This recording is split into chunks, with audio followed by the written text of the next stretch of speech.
वो मेरे पास आओ, जिसको भी प्रॉब्लम है डीलर के पास जाओ, बताओ मैं हूँ यहाँ पर, अगर कोई परेशानी है मेरे पास आओ। सर जिस दिन से आपने ये बात बोली है उस दिन से इतने सारी आम जनता अब खड़े होके वीडियो बना रही है, जिनकी गाड़ी सीज हो गई है, जिनकी गाड़ी बंद हो गई। आप एक काम करिए, कभी कभी गलतफहमी के कारण। अच्छा लेकिन हर कोई गुमराह हो रहा है सर, हर कोई जो अपनी कंप्लेंट ला रहा है वो गलत है। पहली बात तो एक काम करिए कि जितने जितने लोग आपको मिलते हैं उनको कहिए कि आप डीलर के पास जाकर रजिस्टर करके उसका चेकिंग करके करिए। ठीक है। आपकी गाड़ी गारंटी पीरियड में है। गारंटी पीरियड में गाड़ी ना हो तो, गारंटी पीरियड में ना हो और इथेनॉल की वजह से उसके खराब हो रही है तो सर्टिफिकेट लाओ। तो आपको एक प्रश्न पूछता, हाँ। जब आप इतना अभ्यास पूर्ण बोल रही हो, बोल तो आप एक बताइए कि आपके नजरों में इथेनॉल के कारण जिनकी गाड़ी यानी इसकी बिगड़ी हुई है, हाँ। ऐसे दो चार नाम अगर ध्यान में होगा तो बताइए मुझे। नहीं तो मेरी, मैं अपनी कंप्लेंट भी डालूंगी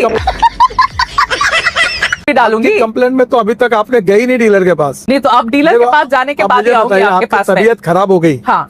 तो घर में बैठ के डॉक्टर को गालियां दोगी क्या? घर में पहले बैठ के जाओ, कोई किसी को चेकअप गालियां नहीं करो। दे रहा है। नहीं, नितिन पहले सर दवाई ये लो। बहुत ही गलत बात है। इतने सारे लोग, समझ रहे हो?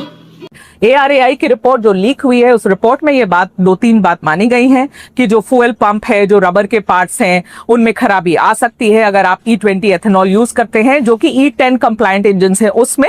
और ये भी बात आई है कि माइलेज 6% तक कम हो सकता है। अब मुझे आप पहले ये बात बताइए कि नितिन गडकरी जी को तो ये पहले से पता होगा कि ARAI की रिपोर्ट में ये बात है। रिपोर्ट तो पहले की है, आप लोग उसको सार्वजनिक कर भी नहीं रहे। उसके बाद भी नितिन गडकरी जी ने लंबे समय तक ये बात मानी नहीं। अब जब लीक हो गई रिपोर्ट तब गडकरी जी बोलते हैं हाँ माइलेज कम हुआ। पहले तो ये बात ही नहीं मान रहे थे। तो आप पहले आपसे कोई सवाल जो बोल रहे हैं उसका हाँ। कोई संबंध नहीं, संबंध है। मैं पहले दिन से ये कह रहा हूँ हाँ। कि इथेनॉल की कैलोरिक वैल्यू, मैं टेक्निकल बात कर रहा हूँ, और पेट्रोल के कैलोरिक वैल्यू में फर्क है। डिप्रेशन। आपके बेटे की जो कंपनी है सियान एग्रो, उसकी नेट प्रॉफिट निकाल दी है कि 5 करोड़ के आसपास की नेट प्रॉफिट से लेकर 225 करोड़ तक इनकी नेट प्रॉफिट पिछले 5 सालों में 4500% ऊपर बढ़ गई है। ये भी वो कह रहे हैं कि आपकी कंपनी की रेवेन्यू 17 करोड़ से 510 करोड़ एक साल में बढ़ गई है। इसीलिए सवाल उठ रहे हैं। बात बताओ, हाँ। अगर कोई बात झूठ बोलने से डिफेमेशन केस होती है, हाँ। आपने ये जो पढ़ा इसके ऊपर मैं आपके ऊपर डिफेमेशन केस भी कर सकता हूँ। क्या बोला तूने?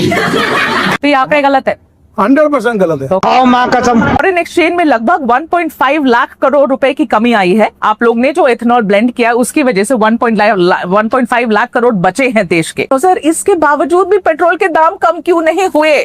पहली सवाल बात, ये है। ऐसा ये सब सवाल आप पेट्रोलियम मिनिस्टर को अच्छा, पूछो। ये बढ़िया है। आज ही बदल लिया साला।